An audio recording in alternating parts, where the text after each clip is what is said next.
There are places on this planet you were never supposed to reach. Cliffs carved with symbols nobody outside a handful of scholars can read. A cube of black stone that over 1 billion people turn toward every single day, that most of the world will never be allowed to stand near. A desert so silent it swallows sound, sitting an hour's drive from a skyline that didn't exist 20 years ago. For most of the last century, one country kept all of this behind a closed door. No tourist visa, no easy way in. Just headlines about oil and politics and not much else. Then, in 2019, the door opened, and what walked out from behind it looked nothing like the country anyone thought they knew. This is Saudi Arabia, and you're about to see the version of it that almost no outsider has.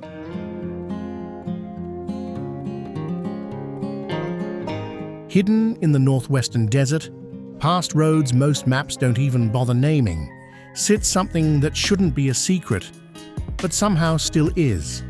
Archaeologists call it Hegra. Locals call it Madain Salih.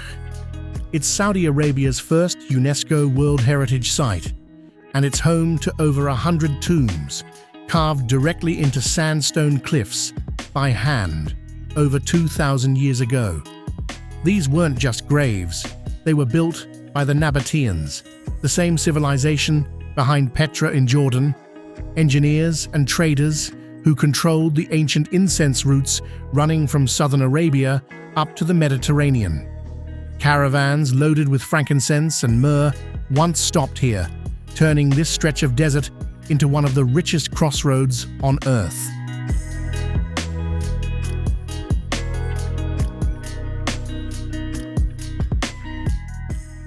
But one tomb refuses to make sense.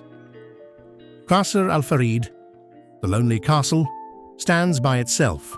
22 meters of carved rock, columns and eagle carvings crowning the top. And it was never finished. The lower half is still rough-cut, unpolished, frozen mid-work. Historians think the man who commissioned it died before the stonemasons could complete it, leaving behind a monument to ambition that simply stopped. Watch this place across a single day, and it becomes 4 different places.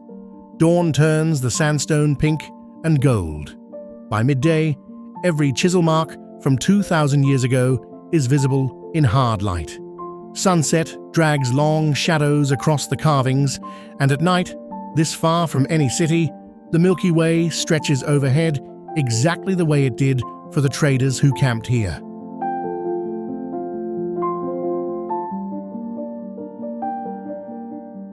Not everything here was carved by hands. Rising from the desert floor is Elephant Rock, 50 meters of sandstone, shaped by nothing but wind and time into the unmistakable form of an elephant lowering its trunk. No chisel touched it. Nature got there first. And the people who lived among all this weren't just traders passing through. For 8 centuries, a mud-brick old town nearby housed families whose narrow alleyways were built specifically to block the desert sun. Houses so close together, neighbors could hand food across the gap between windows. Then the desert does something no one expects. Rising out of the sand is Moriah, the world's largest mirrored building, a concert hall that reflects the cliffs around it so precisely it nearly vanishes. 2,000-year-old tombs on one side, a building built to disappear into the future on the other. This is Alula's whole story in a single frame, a place that never stopped being ancient and never stopped becoming new.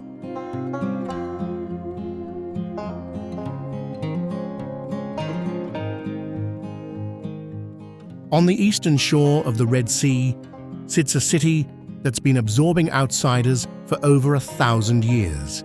This is Jeddah, Saudi Arabia's most cosmopolitan city, and for centuries, the gateway every pilgrim had to pass through before reaching Mecca. At its heart is Al-Balad, a UNESCO World Heritage Old Town where walking the narrow lanes feels like stepping back 500 years.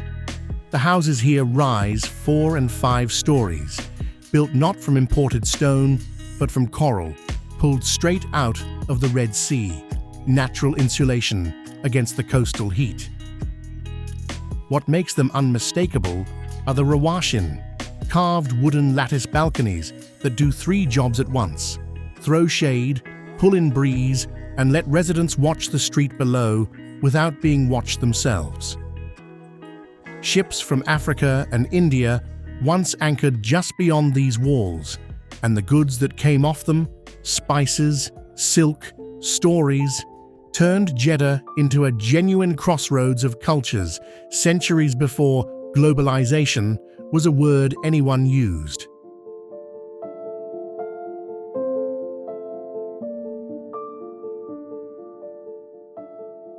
But that's not the story you'd expect this city to tell next. Walk from Al-Balad toward the water, and 6 centuries of history gets cut off mid-sentence by something entirely different: a 30-kilometer waterfront promenade lined with glass and steel. The King Fahd Fountain shoots water 312 meters into the sky, the tallest fountain on the planet, lit up at night and visible from almost anywhere in the city. Now go lower. Below the waves, the Red Sea keeps a treasure Jeddah's skyline can't compete with. Water clear enough to see 30 meters down, coral gardens sheltering fish in colors that look artificial until you're staring right at them. Sea turtles drift past divers like they don't notice them. Dolphins occasionally do. Jeddah doesn't pick a side. It doesn't have to. It's a city holding 600 years of coral stone history in one hand and a 312-meter fountain in the other, and somehow neither hand lets go of the other.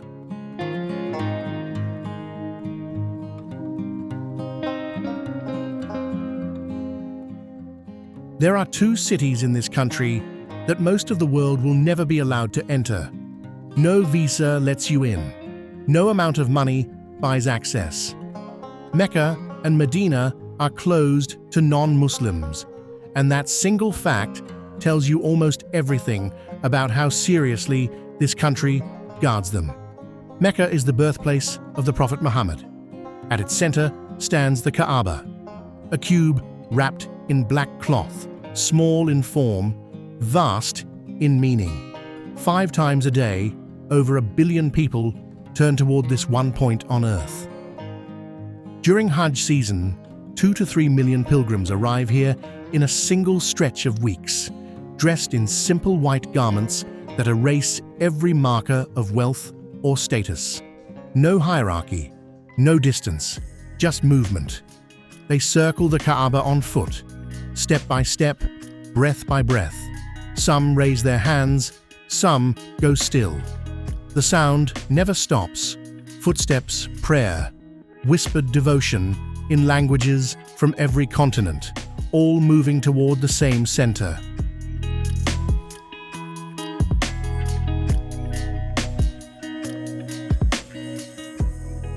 "340 kilometers north sits Medina, quieter, slower. Palm groves ring the city, a quiet reminder that this place began as an oasis. At its heart is the Prophet's Mosque, its green dome recognized across the entire Islamic world, holding the tomb of Muhammad himself. You cannot walk into either city unless you carry the faith, but you don't need to be Muslim to understand what they mean. These 2 cities are why Saudi Arabia calls itself the guardian of Islam. Not oil, not politics. This, faith, 14 centuries old, still moving, still whole.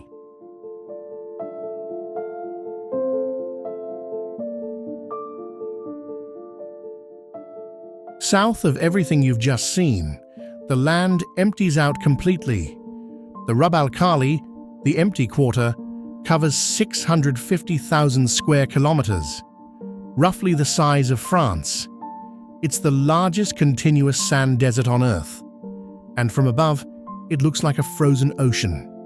Dunes over 100 meters tall, their ridges cut sharp as knife edges by wind that never really stops. Summer here regularly passes 50 degrees Celsius. Rain, when it falls at all, is measured in single digits. And yet people lived here, Bedouin tribes who read the dunes like a language, who could find water buried under sand most outsiders would call empty in every sense of the word.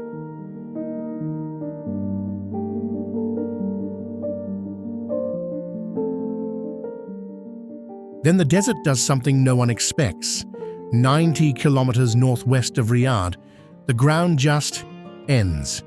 A 300-meter drop, stretching for kilometers in a straight, sheer line. This is Jebel Fihrain, the edge of the world. Stand at the lip of it, and the desert falls away beneath your feet into nothing. Look at the rock face itself, and the story gets older. Layer after layer of stone, laid down when this entire stretch of desert sat at the bottom of an ancient sea. What looks like the emptiest place on the planet is actually a record. Millions of years of ocean pressed into cliff, waiting for wind to carve it back open.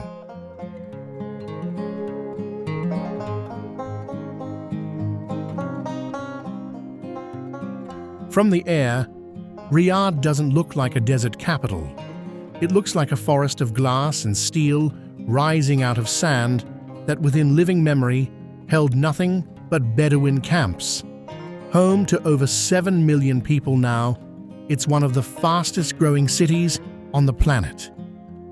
The Kingdom Center Tower owns the skyline, 99 stories, with a distinctive gap cut near the top that locals call a gateway to the sky. 300 meters up, a sky bridge stretches between the two halves of the building, looking straight down over a city that's rewriting itself in real time. But go back down to ground level, and the story shifts. Al Masmak Fortress, a mud brick structure built in 1865, is where modern Saudi Arabia actually begins. In 1902, a young Abdulaziz ibn Saud led a small band of men in a night raid to recapture this fortress from a rival tribe. That single night became the opening move in a campaign that unified the entire kingdom. The glass towers exist because of what happened inside these mud walls first.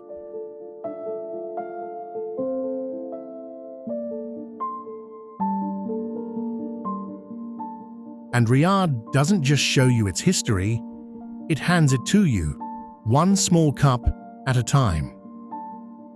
Saudi coffee service is still central to hospitality here. Cardamom-spiced coffee poured from a long-spouted dala pot into small, handleless cups. Accepting the cup isn't just accepting a drink, it's accepting friendship. Alongside it, kabsa, the national dish, fragrant rice layered with meat, saffron, cardamom, cinnamon, meant to be shared, not portioned. As night falls, the towers light up, their glass faces turning into canvases of color, visible for kilometers. Wide boulevards fill with traffic as the heat finally breaks. This is a city that spent a century tearing down mud brick walls only to keep the coffee ritual behind them, racing toward the future with one hand, holding on to the desert with the other.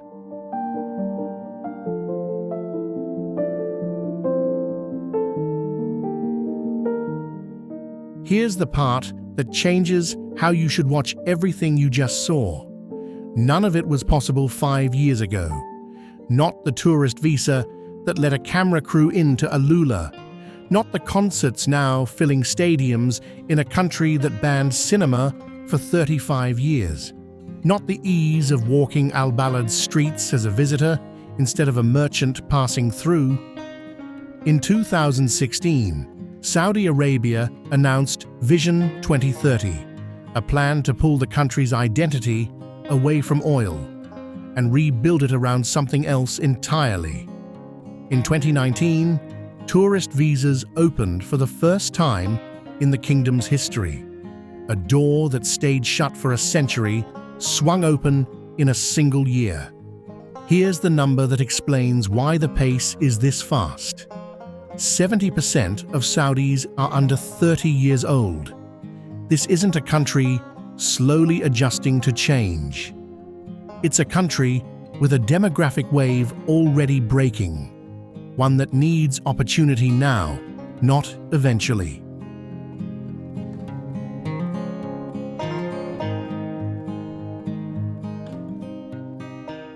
Whether every promise inside Vision 2030 gets delivered on schedule matters less than what's already visible on the ground. Cinemas reopening, skylines rewriting themselves, ancient sites finally letting people in the door. This isn't a finished postcard you're looking at. It's a country mid-transformation, filmed in the middle of becoming something it hasn't fully become yet. Which means the version of Saudi Arabia in this video won't exist in exactly this form 5 years from now either. You're not watching a finished country. You're watching one still being built, in real time, in front of you.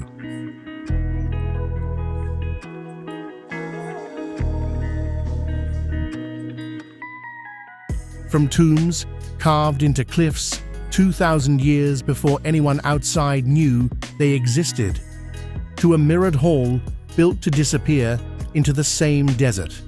From coral stone alleyways in Jeddah to a fountain shooting 300 meters into the sky above that same coastline. From a cube of black cloth that stops 1 billion people mid-step to dunes so vast they erase every sense of direction. From a mud brick fortress raided in the dark to a skyline lit up on the same ground it once stood on.